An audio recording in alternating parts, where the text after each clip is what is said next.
Hello everyone, I'm Brior and welcome back to Goodgame Empire. This may come as a shocker to some of you, but I am not perfect. I spend as much time as I can on each one of my videos to ensure that I'm giving you the best tips and the most accurate tips of any Goodgame Empire YouTuber. However, some mistakes do slip in. In a video that could be 12 minutes long, the chances that I say one bad piece of information are pretty high.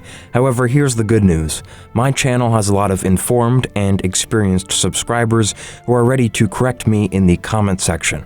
I read almost every single one of the comments I get, and while some people are obviously trying to catch me in a mistake, the vast majority are genuinely helpful, and whenever I see a correction, I try to pin the first commenter who pointed it out. Unfortunately, once a video has been published to YouTube, I can't correct it. In order to fix my mistake, I would have to edit it on my computer and upload it as a separate video, and I'm not going to go through that whole process.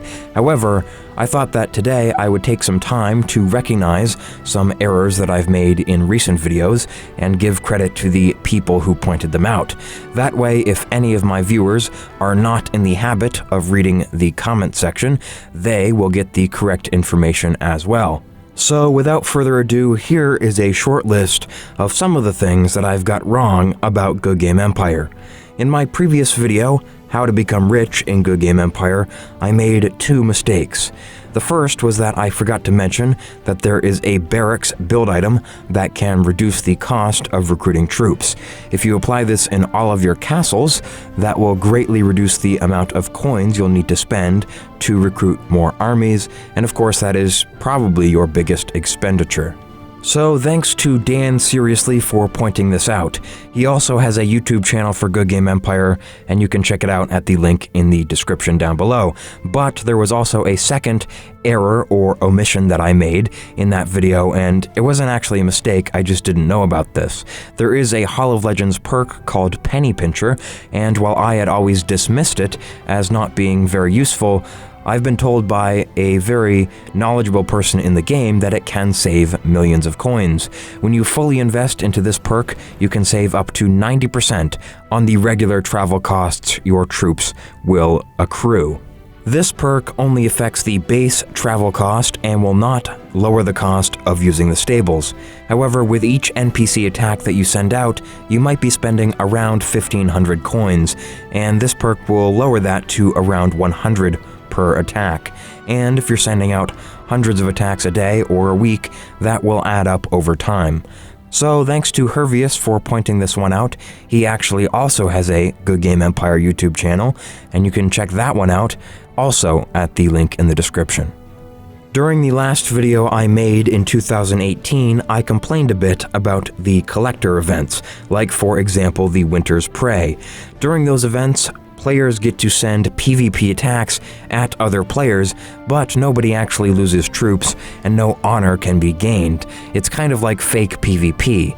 My complaint was that the battle reports generated by these fake attacks looked completely real, and because they don't appear as alliance horns, you might not be notified to get online and defend properly, or you might just not care, kind of like I didn't. However, because these reports looked real, other players could pass them off as real, and that might be embarrassing.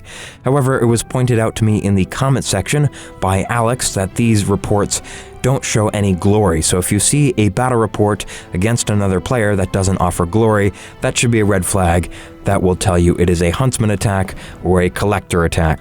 So thanks again to Alex for pointing that one out. Now let's go back a bit further to last summer when I made two videos acting as tutorials for the Nomad Invasion and the Khan's Revenge.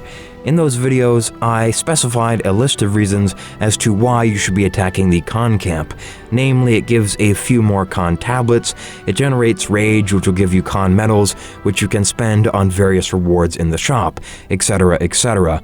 However, I failed to mention that all of the Khan medals you get will also give you Nomad points, which will increase your ranking in the event. Specifically, one Khan medal will give you 7 Nomad points, so attacking the Khan camp is a really important way of getting ahead in the Nomad Invasion rankings. Blue Ninja 691 was responsible for bringing that to my attention. Just a few months ago here on the channel, I made a video entitled Tool Management, and it was mostly a guide on how to keep enough mantlets to continuously participate in the Nomad and Samurai invasions. However, during that video, I also talked about collecting ruby defense tools, and I mentioned that they can be purchased directly from the armorer. Normally, this is not cost efficient, but sometimes the armorer offers them at a steep discount. I recommended that viewers purchase these tools whenever they went on a 70% discount. However, it was quickly pointed out to me in the comment section that discounts of up to 85% are possible. Since that video, discounts of 85% have been running rather frequently, so I would now recommend that you wait and only purchase those tools when the 85% discount is a thing. So thank you to JYT for correcting me. During another recent video that I made, this one about private resource villages, I omitted a few key facts. Corbzer pointed out that you cannot store troops in a private RV, and this is true. This perhaps means that there is a strategic reason to hold on to a few of your public RVs. Lots of people store troops in them to protect them from an attack. This is not a good strategy because your resource villages can still be attacked, even outside at times of war. However, perhaps more importantly is that if you run out of food in your main castle, the game is programmed to delete troops from your main castle first, and then troops that are stationed to somebody else's castle, and finally troops from your resource villages. The reason for this is the game wants to prevent you from losing your resource villages. But again, if all of your troops are there, it will delete troops randomly, and you could end up losing a whole bunch of your RVs. If you're away in another tab and you don't realize that this has happened, other players might capture them before you log back in, and the process for recapturing your RVs could get rather messy.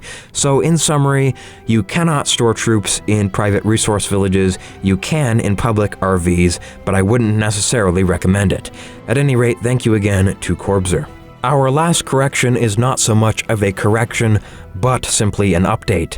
In my private resource village video, I said that it was possible to buy a second set of RV tokens from the Nomads. There's a limit to how many private resource village tokens a player can buy during any one event.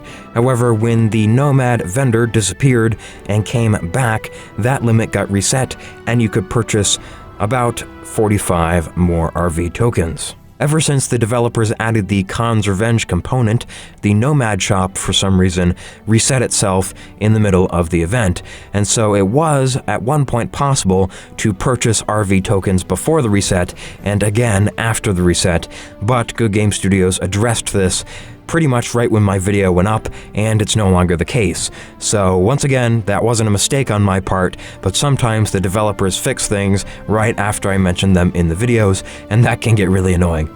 There was a small argument in the comment section on this video, with some people saying it wasn't possible, and others saying that they had done it.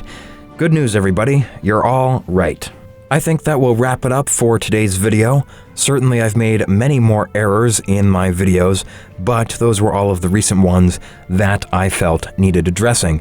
Thank you once again to everyone who has been pointing out mistakes. Moving forward, I will continue to pin them if I see them at the top of the comments so viewers get the right information. As always, I try my best and I appreciate your patience. Alright everybody, I've been Brior, thank you very much for watching, and I'll see you next time.